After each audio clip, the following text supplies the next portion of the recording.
Good afternoon, class. So again, this is teacher Eliza M. Atilano. You can call me Teacher I. Before our discussion, what I wanted to do is to please turn off your microphone.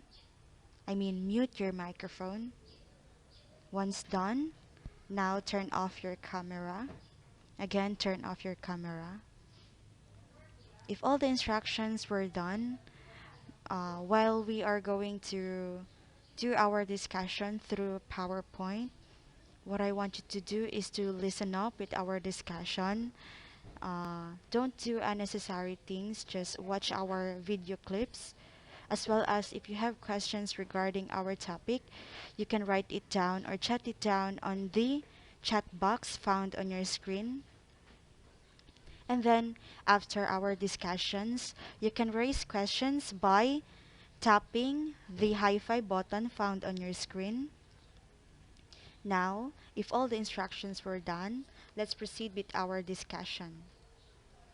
So in this topic, we will know how the elements are used in different genres and comparing it as well as contrasting it. So we will be focusing about genres, different genres and its elements. So again, we have discussed about genres in our previous topic, just a recap.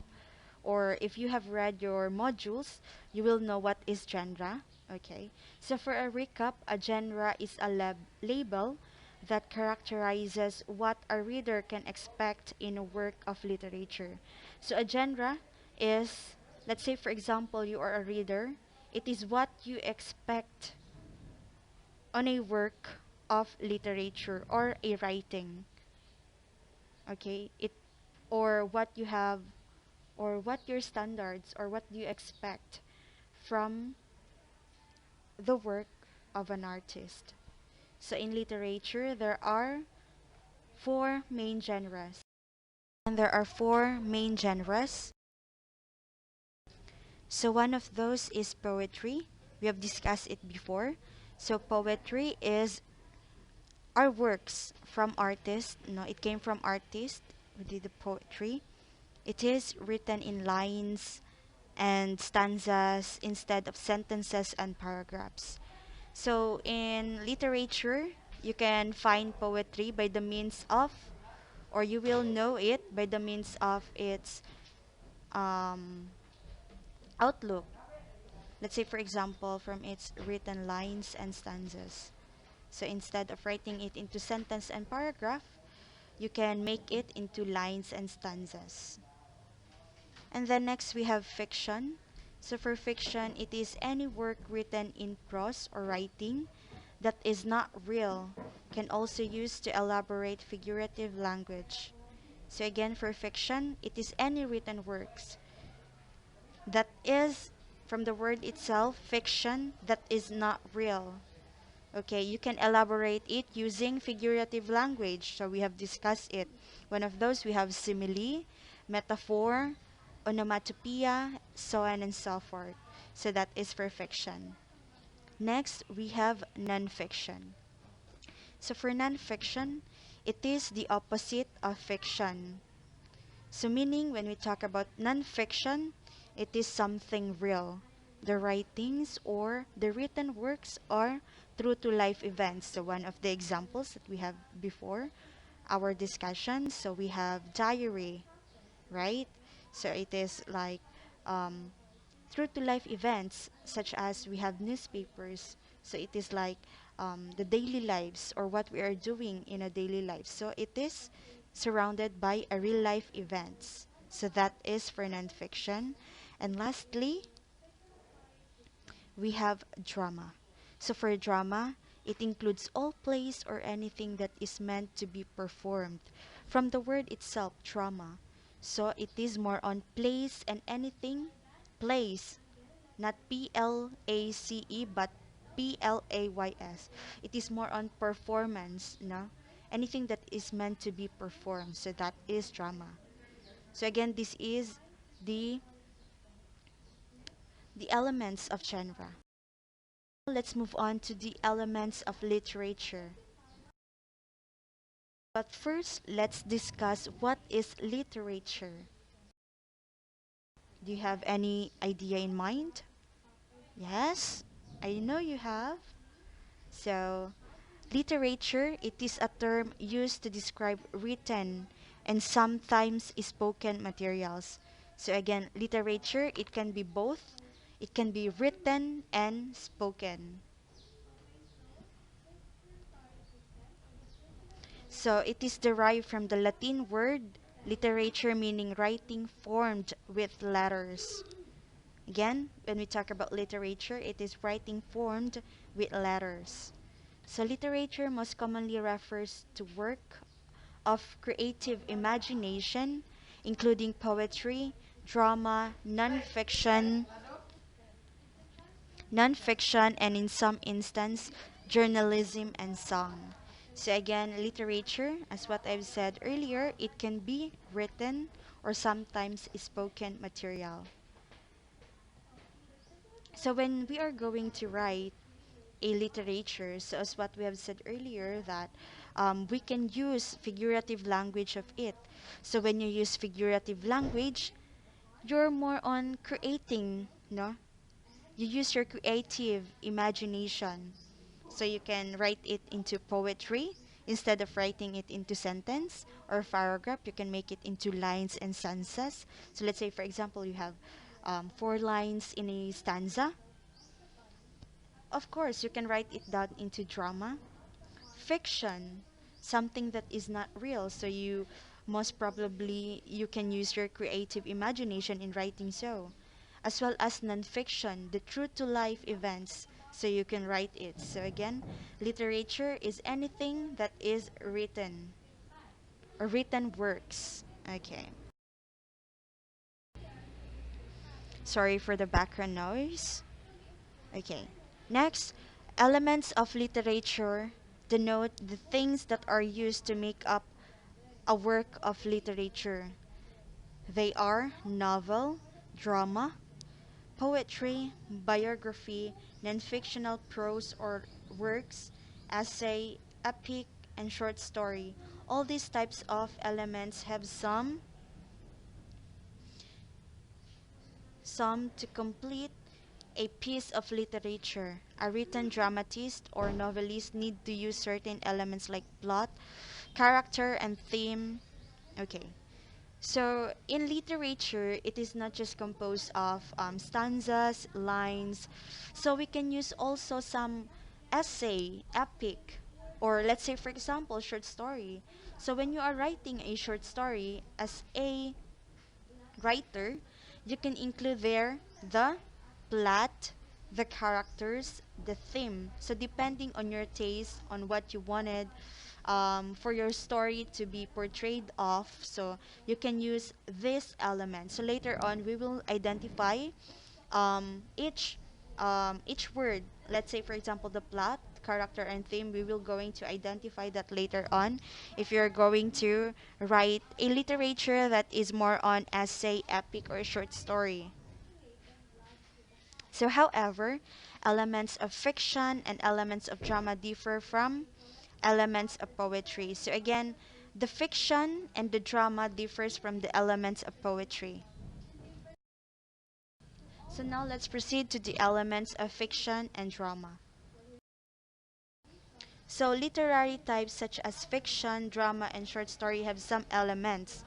So we have plot, the character, the setting, the theme, point of view, conflict, foreshadowing. So we will going to discuss it now.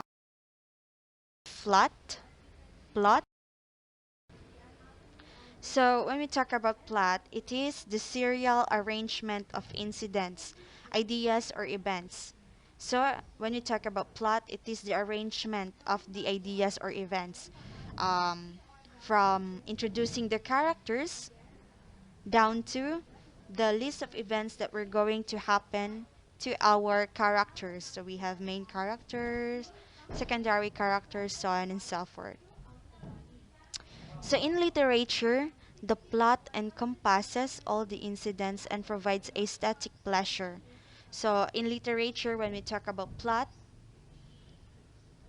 so in the incidents or the ideas or events, no, are aligned accordingly to the happenings of the event. So if the events are accordingly arranged by the sequence of events that were going to happen in a story, so it creates now a pleasure to the reader that are following or reading the the written works by the artist. So the story of novel progresses through various plots and conflicts. So plots of dramas are divided into acts and scene. So when we talk about dramas, by the means of plots, so there is acts and scene. Okay. So drama has five essential parts.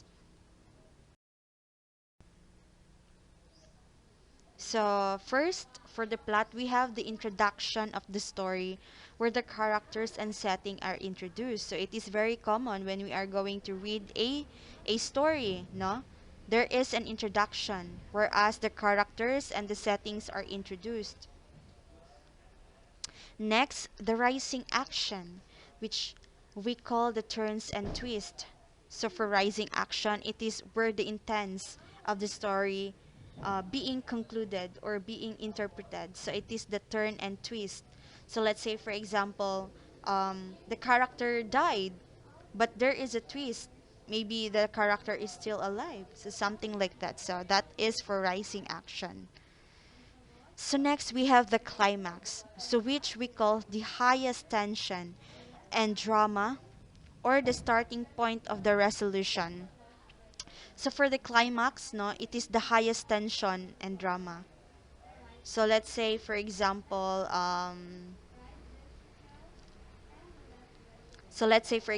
the main character died, and then for the rising action, the twist, it was alive because there is something to happen. So maybe uh, there is a comeback or there is a need for resolution to be done. Maybe she was or the main character was alive because she need to do something in order to make things things like that, things to be done in order to make a good progression or a good resolution.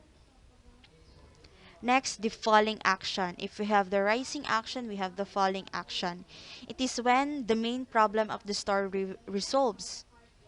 Okay, it is very clear, right? So in any story there is a problem. So for the falling action, it is where the problem of the story is resolved. Next, the denouement. So it is the final moment in which there is resolution for any remaining conflicts in the plot. So if there is a remaining conflict na in a story, so there is a denouement where it is more on resolutioning the remaining conflicts in the plot. So playwrights use dialogue to develop their plots. They reveal information about their characters, such as their backgrounds and personality. So this is again for the plot. So it is a series of events that need to be followed in order for a story to be effective for both reader and writer. Because everything is useless if the reader cannot follow through or comprehend the story very well. So everything will be useless. So as an artist or as a writer, you need to have this flow in order to make the story effective. Next, we have the character.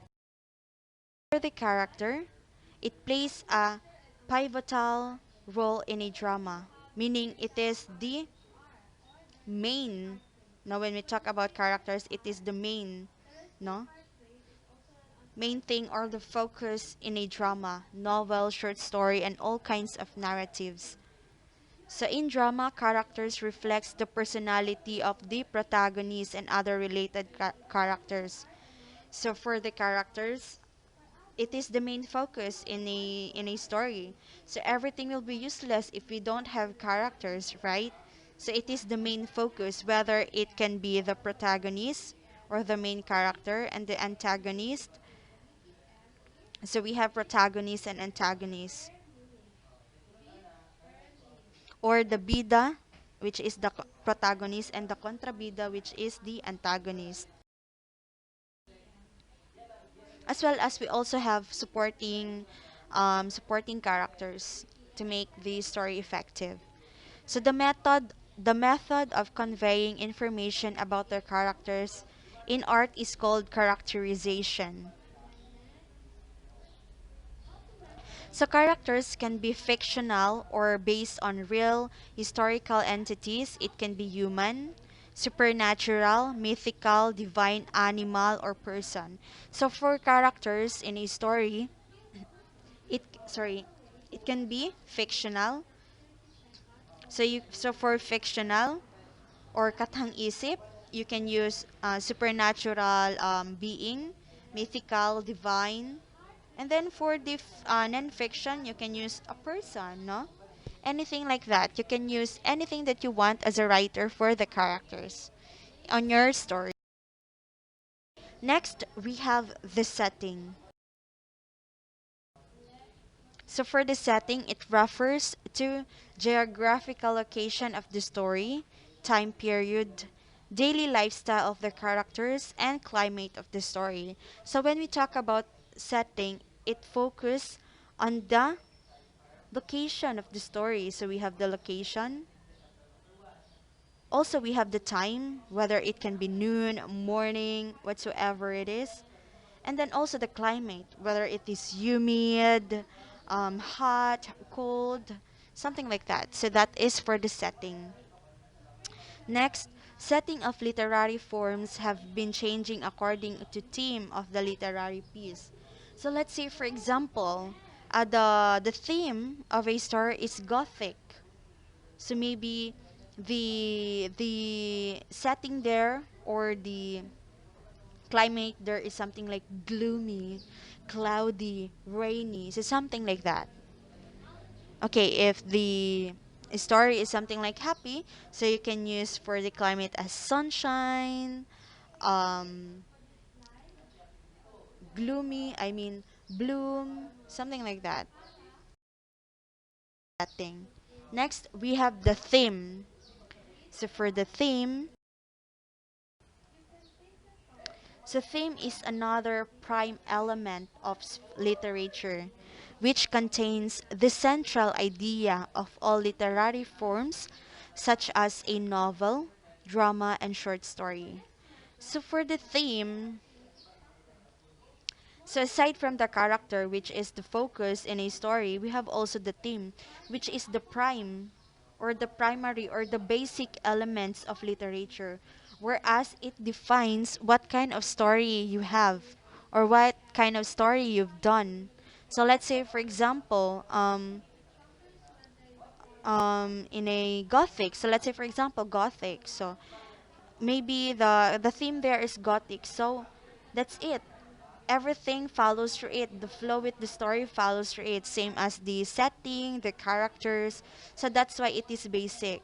So if you're going to make your own story after this, or if you are used to making stories, so be sure that there is a theme in your story in order to have a reference on what you're going to do on the next or the plot or the series of events, as well as the setting and the characters of the story. So let's say, for example, gothic, so maybe something like horror. Okay, so we have there, we can apply the for the characters to be supernatural, so something like that. So that is for the theme.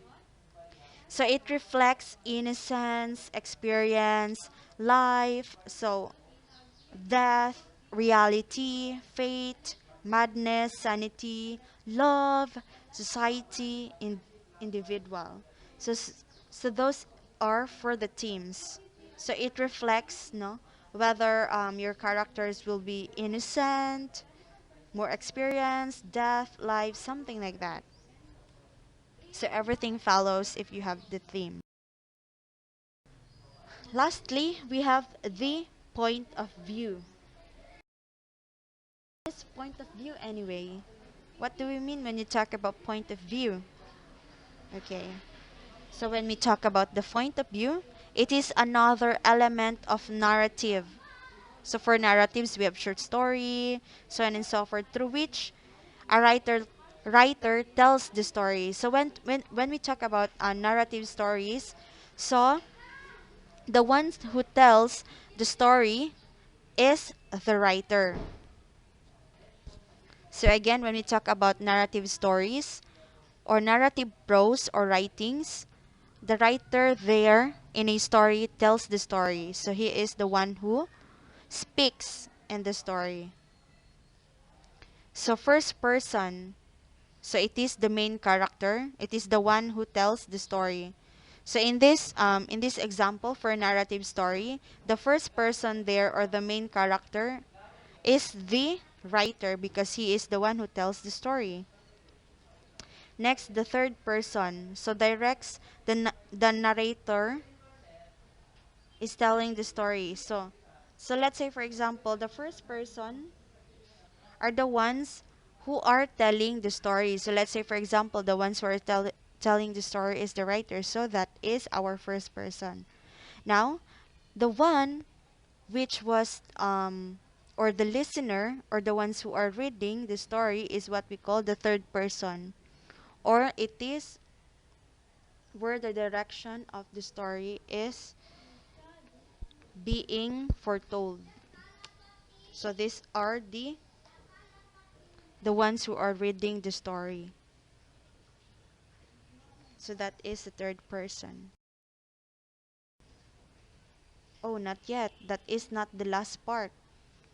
But next we have the conflict.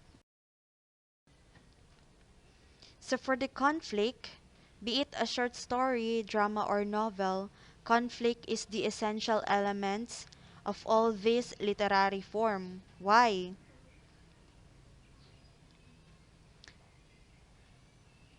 Because a plot becomes interesting and intriguing when it has its share of inbuilt conflict and twist. Okay. So in a story, it is too boring if there is no conflict, meaning the twists and turns of the story. So that is why when you are writing a story, it should be that there is a conflict to be in order for it to be essential for the readers, no? It gives a pleasure for the reader to read more if the reader have already something in mind and then you twist it by the use of the conflict, no? So let's say for example the character have died, so for the twist there or for the conflict it was I mean for the conflict and then the twist is the main character is still alive, so yeah, it will be more interesting for the reader to read your story. And the last one, we have the foreshadowing. So this is the last one. So foreshadowing is another important element of literature that is applied as hints or clues to suggest what will happen later in the story. Okay.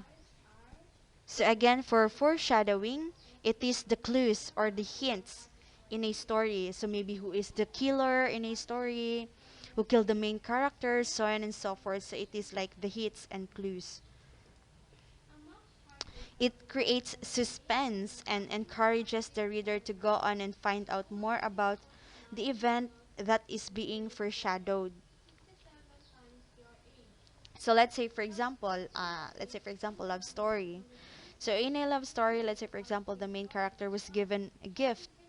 So by the usage of foreshadowing, the writer there gives clues who gives the gifts to the main characters or something like that. So again, it is the hits and clues in a story. Next, foreshadowing is used to make a narrative more authentic. So it makes it more unique. It makes it more real, no, by the use of foreshadowing.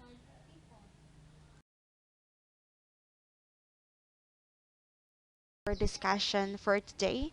So I hope you learned something for this topic. So again, if you have questions, you can raise it by tapping the high five button found on your screen. Okay. So if you have questions now, maybe you can turn on your microphone. Just if you are many students in this online discussion, so maybe one on one. Okay, so I will just call your name if I saw you raising your hands or you have questions regarding our discussion.